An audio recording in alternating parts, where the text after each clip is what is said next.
Nobody knows the trial of Tim Cahill better than his attorneys, and they join us now from our Beacon Hill studio. Attorney Jeffrey Denner, Attorney Brad Bailey. Gentlemen, I appreciate your time today. I know it's been a very busy day, very emotional day for everyone.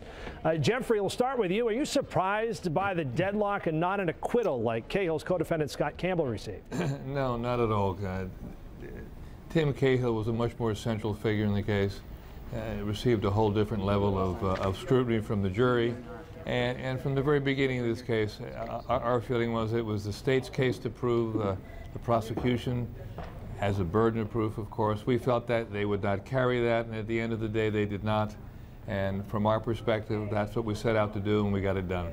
Brad, I want to ask you, jurors have said this was a complicated case that was clearly evident by the amount of questions that they had, the length of this trial. That being said, is this a poorly written law? Well, Mark, first of all, thank you for having us on tonight. This is a trial of first impression in the Commonwealth of Massachusetts.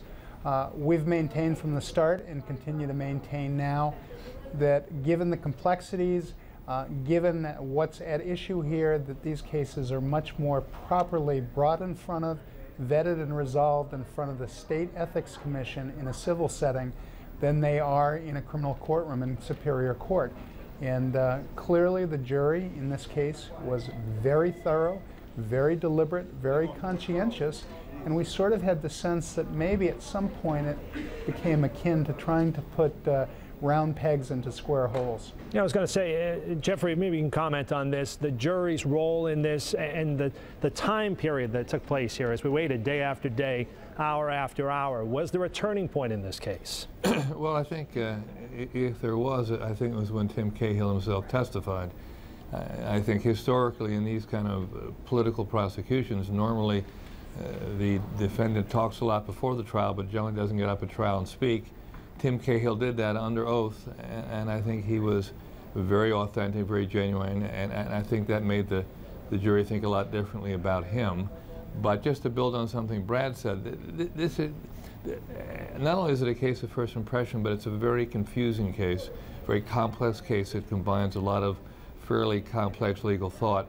And at some point you begin to believe that perhaps the jury needs a bit more guidance than it can get. We are not surprised that this was a jury that deadlocked and that could not ultimately decide on a unanimous verdict. Mm-hmm. But it'll be instructive to see how that breaks down. I'm sure in the next days that number will come out, because we had felt for some period of time, particularly after the Treasurer testified, that there was a lot of reasonable doubt in that case.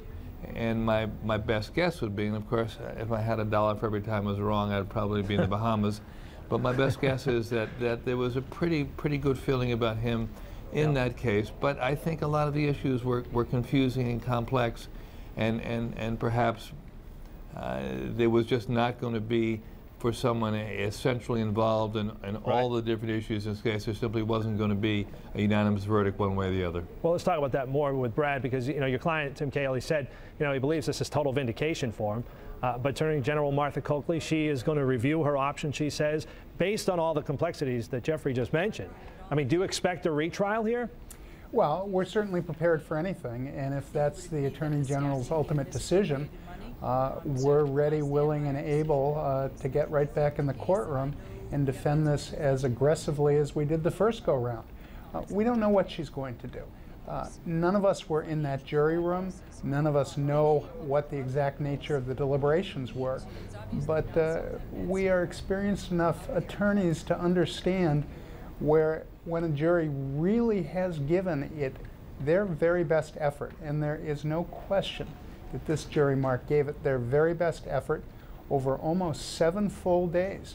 And for them not to come to a verdict has to, at the very least, suggest that there were a lot of reasonable doubts in there, mm-hmm. and also a lot of confusion. And again, that's why we keep coming back to not only our opinion that this was the wrong forum for it, but to our hope that the Attorney General will look at that, consider that, and reconsider whether or not this really ought to be in another place, that being in a civil context before the State Ethics Commission. And perhaps understand that she has sent a very important message to the politicians in Massachusetts, that a certain code of conduct is required, and a certain level of of care must be taken. And we don't think that message has to be resent. We think it was heard loud and clear by the political landscape here.